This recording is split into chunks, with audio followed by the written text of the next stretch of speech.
চিংড়ি মাছটা এখানে আদা রসুন লবণ একটু জিরা দিয়ে একটু মাখিয়ে এটা ভেজে নিব। আমি প্রায় 2 ঘন্টার মতন ম্যারিনেট করে রেস্টে রেখেছিলাম।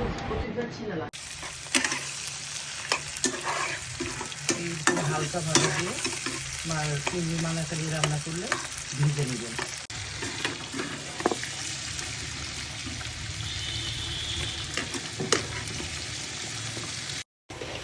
এখানে টক দইটা ঢালা হয়ে গেছে, তোলা হয়নি।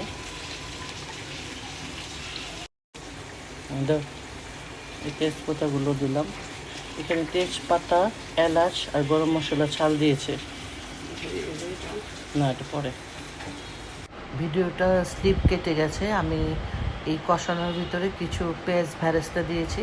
পেঁয়াজ ভেরেস্তা নামানোর আগে অল্প দিবেন, টেস্টটা আরও বেশি বাড়বে, সেই জন্য একটু কষানোর সময় দিবেন। এখন এটা নারকেলের দুধটা দিয়ে দিলাম।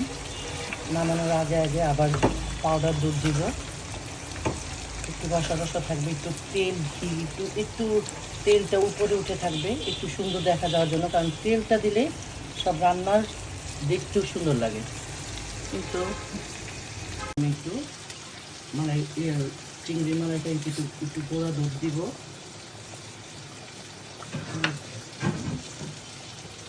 দুধ দিয়ে লেগে যায়, একটু নাড়া দিয়ে আমার চিংড়ি রান্না কিন্তু হয়ে গেছে। চিংড়ি মালাইকারি এখানে নারকেলের দুধটা দিয়েছি যে ওইটা স্কিপ হয়ে গেছে, আপনারা একটু বুঝে নেবেন। আর এখন একটু কাঁচামরিচ দিয়ে দমে বসে দিব। ব্যাস, আমার চিংড়ি মালাইকারি শেষ।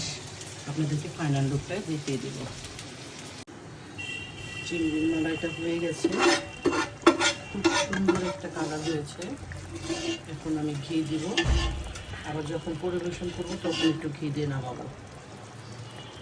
আহ, কি সুন্দর যে একটা গন্ধ বের হয়েছে, কি বলবো। একটু দেখাই আপনাদেরকে ফাইনাল লুকটা, খুব সুন্দর হয়েছে।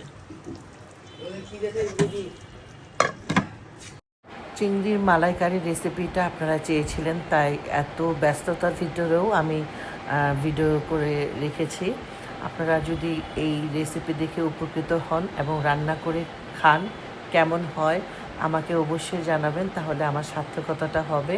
সত্যি বলছি, নিজে রান্না করেছি বলে না, এইভাবে রান্না করে খেয়ে দেখবেন, খুব খুব মজার হয়। আপনাদের বাড়ির মানুষ চেটে পুটে খাবে। ভালো থাকবেন সবাই, আল্লাহ হাফিজ।